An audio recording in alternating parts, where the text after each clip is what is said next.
Akhirnya seorang jenderal berbintang ini bongkar semua karakter KDM, bongkar semua sifat KDM. Ini perlu diperhatikan, perlu ditonton oleh para pendukung KDM, oleh para pembenci KDM supaya kita bisa menilai secara objektif. Ya, ini bisa membuat pukulan yang sangat keras bagi para pembenci Kang Deddy Mulyadi.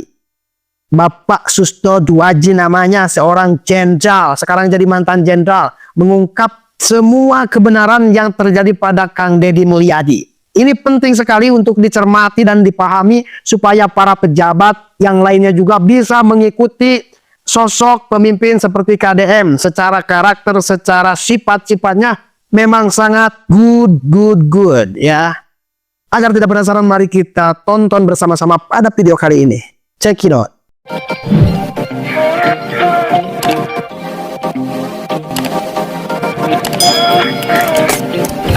Saat ini perhatian masyarakat Indonesia mungkin hampir seluruhnya ya sedang terkagum-kagum kepada satu sosok kepala daerah yang dianggap berani atau mungkin cenderung nekat ya Pak ya, Kang Deddy Mulyadi Pak. KDM. Ya, ini pencitraan nggak sih Pak? Saya salah seorang pengagum beliau ya. Saat saya jadi Kapolda dan beliau jadi bupati di Jawa Barat ya, Purwakarta. Purwakarta ya. Terobosannya banyak sekali dan sejak dari dulu sudah seperti itu. Bahkan waktu dia jadi anggota DPR Jawa Barat, terobosannya sudah begitu. Dia berani keluar duit untuk rakyat, berani menolong rakyat kecil, berani membela rakyat-rakyat yang tidak mendapatkan keadilan dan masyarakat-masyarakat yang terpinggirkan. Dan sudah dari dulu bukan pencitraan, memang itulah wataknya asli gitu. Dan saya bangga dan senang gitu ya, bahwa figur ini menjadi panutan beberapa kepala daerah lain, baik gubernur maupun bupati. Ada yang meniru langkah-langkah beliau dan itu bagus sekali. Tapi mungkin banyak juga yang tidak setuju gitu. Karena apa? Karena ladang cari duit tertutup gitu kan. Tapi beliau tidak mikirkan itu gitu. Yang dia pikirkan rakyat. Jadi apa yang dipandang oleh rakyat tidak benar, dia terobos dan tidak pakai besok dan tidak pakai akan sekarang juga, dan tidak pakai prosedur cari alat berat, cari kepala dinas ini, prosedurnya ini langsung datangkan alat berat, satu tidak cukup, 1, 2, 3, 4 saya yang bayar kan.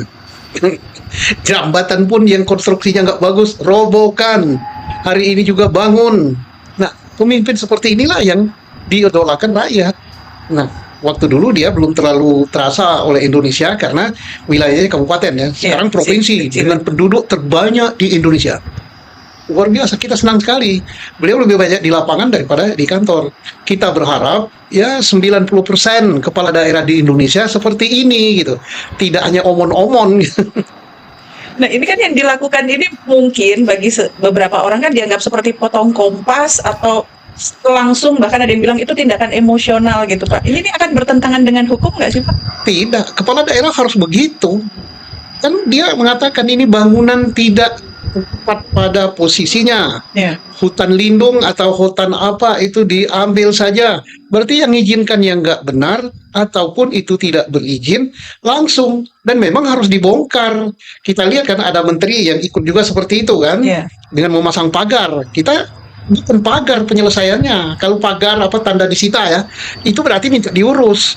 Tapi beliau langsung bongkar, pulihkan rumah di pinggir bantaran, bongkar. Ada pagar laut di wilayah dia, di mana itu, di daerah Bekasi ya. Bongkar. Nggak nunggu babi ibu, nggak nunggu lusa, nggak nunggu besok. Rakyat mendukung, senang sekali, dan itu apa yang dilakukannya itu adalah meluruskan apa yang menjadi pelanggaran undang-undang. Dan rakyat maunya seperti itu, nggak usah nunggu besok, nunggu pengadilan, nunggu nunggu ini, nunggu itu, nunggu surat menyurat, ya lama-lama habis masa jabatan ya kiamat nanti. Jadi jelas saja ya Pak, boleh jelas atau saja, tidak gitu ya? Boleh apa tidak, kalau tidak boleh terabas saja. 7 berapa itu penduduk Jawa Barat, 50 juta lebih ya. 50 juta lebih rakyat Jawa Barat, mayoritas di belakang dia. Ya itu undang-undang yang tepat gitu, kehendak rakyat. Yang punya negara ini rakyat. Dan Deddy Mulyadi mewakili kehendak rakyat dan tidak semena-mena dia berbuat itu atas nama undang-undang. Nah kalau kita cermati kegiatan beliau kan berarti bisa dipastikan beliau hampir tidak pernah ada di kantor ya Pak ya, mungkin lebih banyak keliling di lapangan. Ini akan menghambat jalannya pemerintahan Pak ya? Tidak, Justru jalannya pemerintahan tambah bagus karena beliau mengambil keputusan sambil jalan. Ya. Oke, bagi kendaraan yang pajaknya nunggak sekian tahun dan sebagainya tidak perlu pakai KK, tidak perlu pakai apa, tidak perlu pakai apa, bayar yang terakhir. Langsung jadi putusan. Nah, tinggal diminta aparat-aparat sebagai pembantunya, ya sekda, wakil gubernur, kepala dinas, kepala-kepala badan dan sebagainya mengikuti. Jadi kalau beliau sudah memutuskan kendaraan sampai sekian-sekian bebas, rumah dengan harga sekian bebas pajak, langsung diikuti dengan hitam di atas putih. Karena walaupun di kantor beliau mikirkan itu juga kan, setelah Iya. dipikir langsung kepala dinas buat surat keputusannya, kepala ini buat ini. Itu udah dibuat. Gitu udah, jadi tinggal nanti bagian teknisnya ngikuti apakah itu dibuat berupa instruksi, apa surat keputusan, apa-apalah sesuai dengan tata kelola pemerintahan administrasi apa. Jadi stafnya yang harus pintar. Ya kalau stafnya on balibu ya biasa kerja lambat, enggak, kita berharap begitu. Dan beliau selalu bisa dihubungi karena dia pakai ini kan bekerja. Ya. Pakai alat itu. Nah, setiap keputusannya dia ambil, dia langsung publikasi. Rakyatnya langsung tahu. Nah, kalau rakyatnya tahu, kepala-kepala dinas harus mengikuti apa yang diambil oleh gubernur, apa yang diambil langsung dijadikan menjadi keputusan. Dan kita senang juga karena presiden kita seperti itu juga ya. Kita dengar kemarin presiden perlu impor itu jatah-jatahan segala macam, Kementerian Perdagangan, Kementerian Pertanian mau impor daging, mau impor siapa pun boleh katanya. Dengan adanya jatah-jatahan itu, wah itu ada permainan. Bagus, jadi menteri mengikuti apa yang diputuskan oleh presiden, dan setelah diputuskan oleh presiden tidak perlu lagi katanya ada peraturan teknis. ya. Lah juga apa yang sudah diputuskan oleh Gubernur Jabar tidak perlu lagi ada pertok. Udah, itu udah jadi peraturan karena itulah yang dimaui rakyat. Rakyatlah yang punya kuasa. Kita perlu banyak pemimpin yang seperti ini. Ya, kita berharap aparat Jabar bisa menyesuaikannya. Inginnya gerak cepat Iya. dan benar ya Pak Iya. ya. Nah, satu lagi nih Pak yang kalau saya bilang diterabas atau dirapikan oleh KDM ini kan tidak hanya yang berupa fisik ya Pak, proyek atau bangunan, tapi juga ada larangan untuk berceramah atau menjadi khatib pada kelompok tertentu ya Pak ya. Ya itu bagus sekali.